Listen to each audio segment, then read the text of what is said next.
संसद के बजट सत्र में शामिल होने के लिए हैदराबाद के सांसद आजकल दिल्ली में हैं, लेकिन दिल्ली में बैठे बैठे असदुद्दीन ओवैसी यूपी से बंगाल तक बड़ा सियासी धमाल करने वाले हैं। दरअसल इन दो राज्यों में एआईएमआईएम चीफ नए राजनीतिक फ्रंट की पटकथा तैयार कर रहे हैं।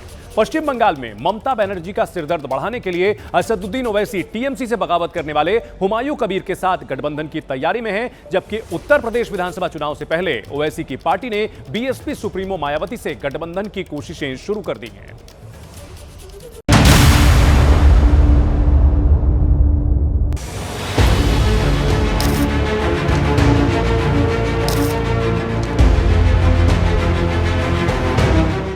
देश में मुस्लिम राजनीति का सबसे चर्चित चेहरा असदुद्दीन ओवैसी अपनी पार्टी एआईएमआईएम के इकलौते सांसद, जिनकी चर्चा हैदराबाद से ज्यादा देश के बाकी हिस्सों में होती है। नहीं जानने वाला भी मेरे को जानता है।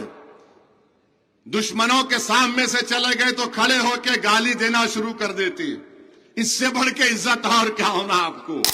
सियासत का ये सदाबहार किरदार अब देश के दो राज्यों पश्चिम बंगाल और उत्तर प्रदेश में बड़ा धमाल करने की तैयारी में है। इन दोनों राज्यों में ओवैसी की पार्टी चुनाव से पहले नया मोर्चा खड़ा करने में जुटी है।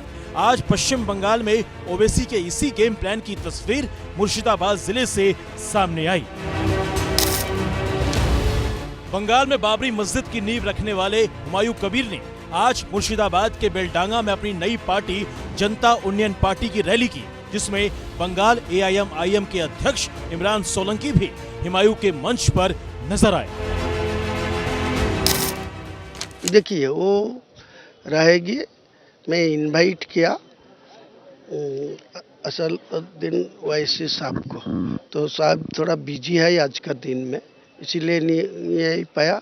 तो उनको आदिल हुसैन और वो इमरान सोलंकी को यहाँ भेजा। वेलकम। बंगाल में ममता बनर्जी के खिलाफ मुस्लिम वोट बैंक को संगठित करने के लिए हुमायूं कबीर अपने साथ एआईएमआईएम, वाम दलों और फुरफुरा शरीफ वाले परीजादा मोहम्मद अब्बास सिद्दीकी की पार्टी इंडियन सेकुलर फ्रंट से गठबंधन करना चाहते हैं।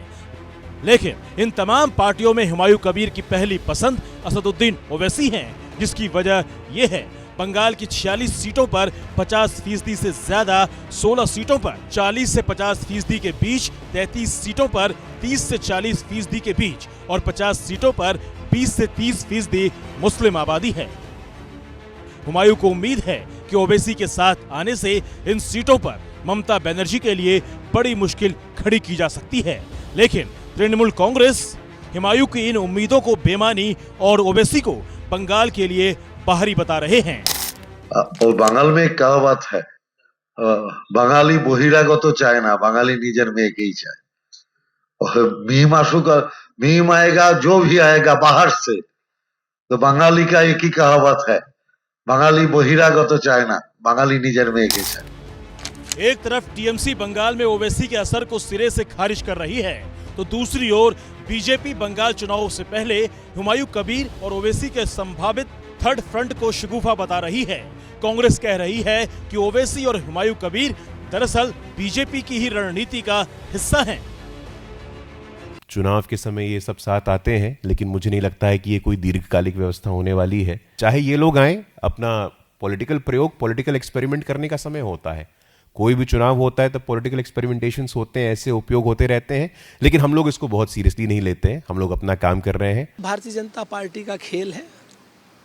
भारतीय जनता पार्टी हिंदू मुसलमान कराने के लिए लोग ये बताते हैं कि तमाम तरीके के पैसे इसमें इन्वॉल्व हो रहे हैं, तमाम लोग भारतीय जनता पार्टी के इसमें इन्वॉल्व हो रहे हैं। हिंदू वोटरों के नाम पर भारतीय जनता पार्टी और मुस्लिम वोटों को ललचाने के लिए जो हुमायूं कबीर को ये लोग लेकर के आए हैं। बंगाल की जनता बहुत समझदार है। आज केंद्रीय गृह मंत्री अमित शाह के दौरे ने भी पश्चिम बंगाल की सियासी हलचल बढ़ा दी। अमित शाह ने आज उत्तर 24 परगना जिले में एक रैली को संबोधित किया। केंद्रीय गृह मंत्री ने एक बार फिर ममता सरकार पर घुसपैठियों को बचाने का आरोप लगाया और लोगों से आने वाले चुनाव में टीएमसी सरकार को हराने का आह्वान किया। नदी नाले से दुर्गम पहाड़ों से जो घुसपैठिए आते हैं उनको आपका पटवारी रोकता नहीं है, आपका पुलिस वाला रोकता नहीं है, और आप यहां से फर्जी डॉक्यूमेंट बनाकर उनको पूरे देश भर में भेज रही है। ममता बनर्जी ये भूमि बीएसएफ को देगी, वो नहीं देगी, क्योंकि उनका वोट बैंक वो घुसपैठिए है, घुसपैठिए।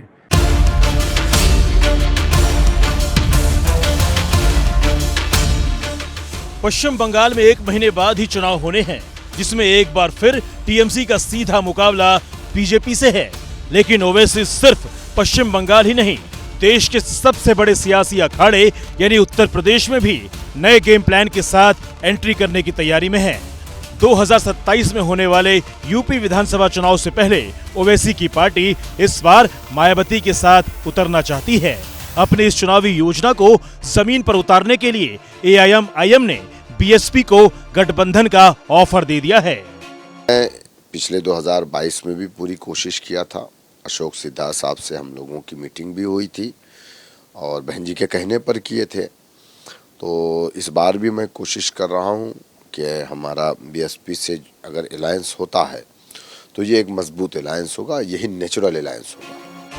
ओवैसी की पार्टी मायावती के साथ गठबंधन क्यों करना चाहती है, इसे यूपी के जातीय समीकरण से साफ समझा जा सकता है। उत्तर प्रदेश की आबादी में पिछड़ा वर्ग की भागीदारी 40 से 41% है, 20 से 21% हिस्सा दलित समाज का है, मुसलमानों की जनसंख्या 19% है और सवर्णों की आबादी 17 से 19%।